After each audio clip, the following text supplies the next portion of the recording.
Okay, it seems to be working now.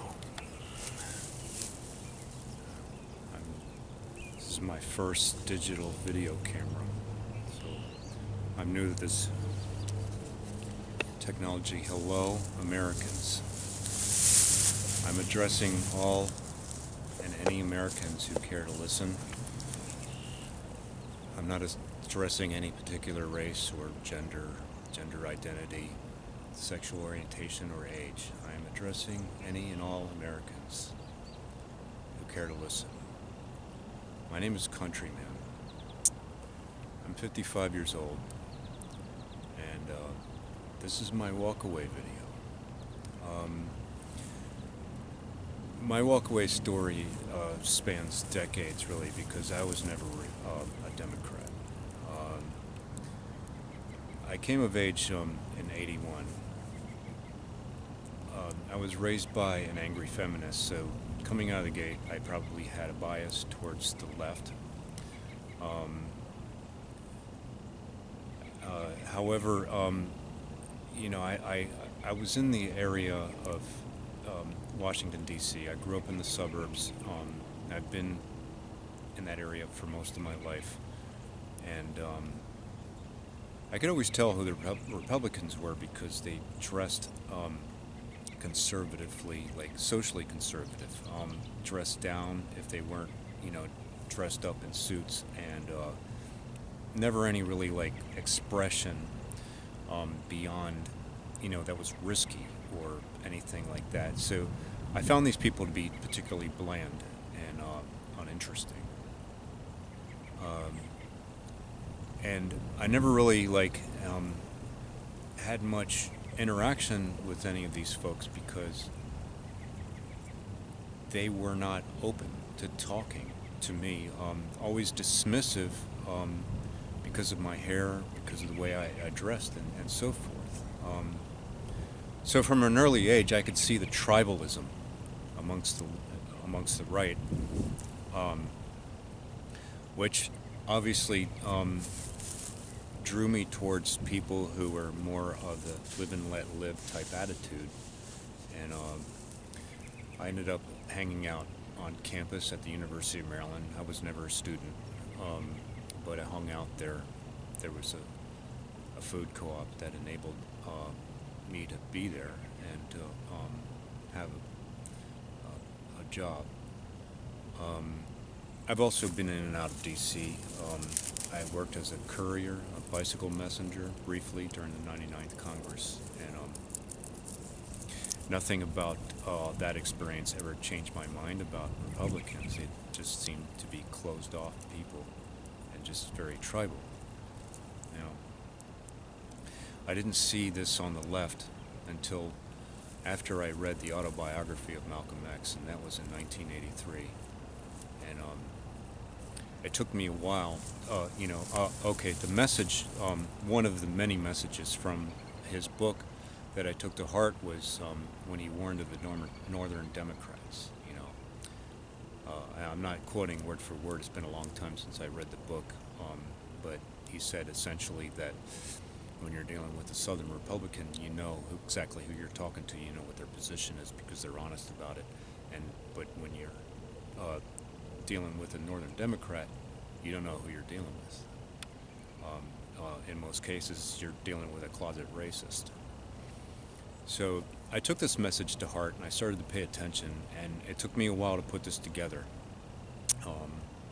But I started to notice that a lot of these live and let live type people who were like this on the surface, they would talk to me in public, hang out with me, smoke weed with me, drink beer, whatever. But as they started growing older and having children and stuff like that, none of these people were inviting me to any social functions, parties, or picnics or anything like that. They would continue talking to me, but always off to the side. And we were always cool as long as I wasn't, dating any of their daughters or talking to any of their children. So I started to see the tribalism on the left. Um, so with that background said, um, my contemporary story. Uh, I work as a fine arts model. I've been doing this for a long time, on and off. Um, and in this particular case, I was working at a K through 12 private school, very wealthy school. You can see this as soon as you roll onto campus. Very elaborate facility. They have everything. They have playgrounds at all these different levels with state-of-the-art equipment. Um, they have an organic garden, and they have fields for all levels. And inside the classroom, in the art room I worked in, they didn't have easels like most colleges would have, simple easels that are basic and affordable. They had drafting tables.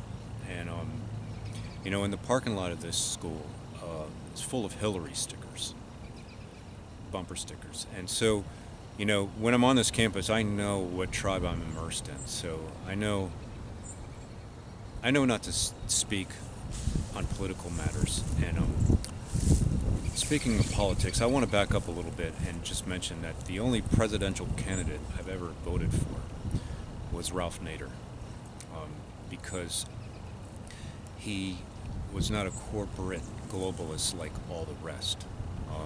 All the rest were supporting big business, as far as I could tell, and I still stand by that. I think it's still the case, except for maybe the current one. But anyway, coming back to the school,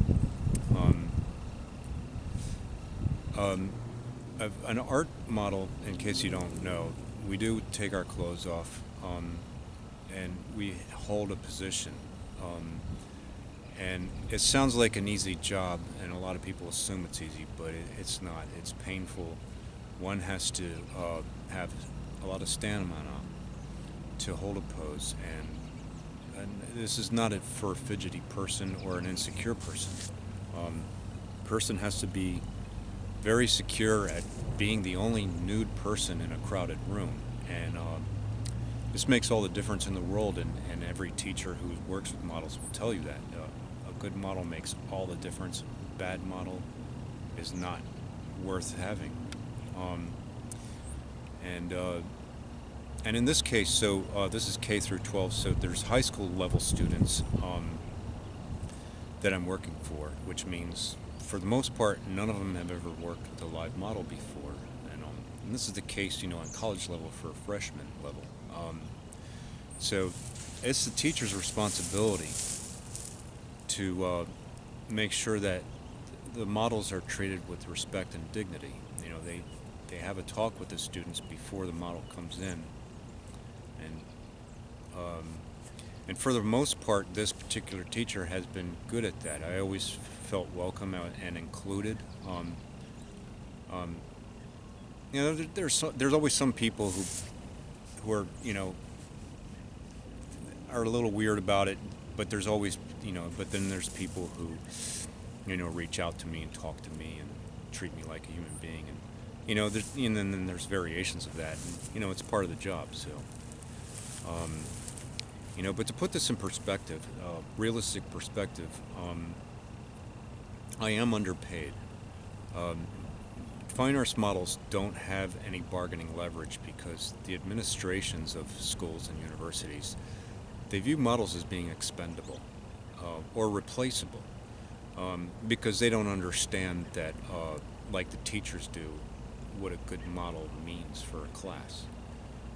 So we have no bargaining leverage at all. We're underpaid, and I, essentially am a poor person selling my body to people who are rich and privileged. So that really is the situation on the ground. And I don't mean to complain because I like this work. It has meaning, and I am part of the creative process. I'm part of actually teachers teaching the creative process. I'm more than just a prop, and it has meaning. I like this work, And it's also like the students that I meet, they're at a point in their lives, generally college students, where they got their lives ahead of them. They're in a place where they're experimenting, they're trying new things. The whole world is, open to them, and it's an exciting place to be. And yeah, I like this work. Now, this particular incident that I'm getting at, this is in 2000. What's the timing? 2018, or no, I'm sorry, 2016. This is after the primary, or before, I'm not sure. Yeah, it's after the primary, so the Democrats were running Hillary, which I saw coming because I felt that Bernie was never really a contender, because felt that the Democratic establishment was basically using Bernie to bring people over to their side, and then they were going to switch him with Hillary, because it's obvious they were steamrolling Hillary for a decade prior, and they obviously couldn't get Barack Obama out of the way, so they had to go with him. So this was obvious to me. I never thought Bernie was a contender. So, they learned their lesson from, Ralph Nader and the Green Party when they claimed that he, took votes from them. But, like myself, so many of us never would have voted if it weren't for him. So, yeah, I saw this coming, and like I said, I knew what tribe I was immersed in there with all the Hillary bumper stickers. So I don't want to talk about politics at work, in general, but especially at this school. And in this particular case, this is right after the primary, so it's Hillary versus Trump. And this teacher, when I'm, let me give you the layout.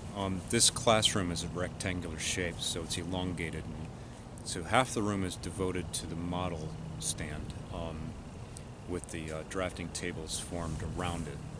And so, I have to enter, this square of drafting tables into like an island, which is kind of like my space for the time.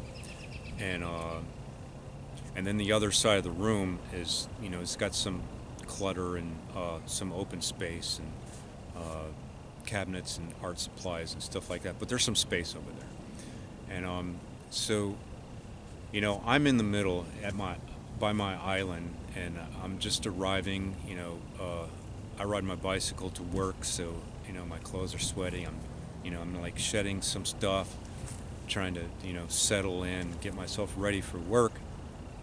And when this teacher asked me, so something to the effect, so yeah, you're voting for Hillary, right? And I'm like, no. And she says, well, why? You like Trump? And I'm like, no, not necessarily. I just don't like Hillary. And I'm trying to explain that, I don't really want to talk about politics. I'm here to work, and I wasn't really versed in the policies. I wasn't prepared for a political discussion, and I'm trying to tell her these things.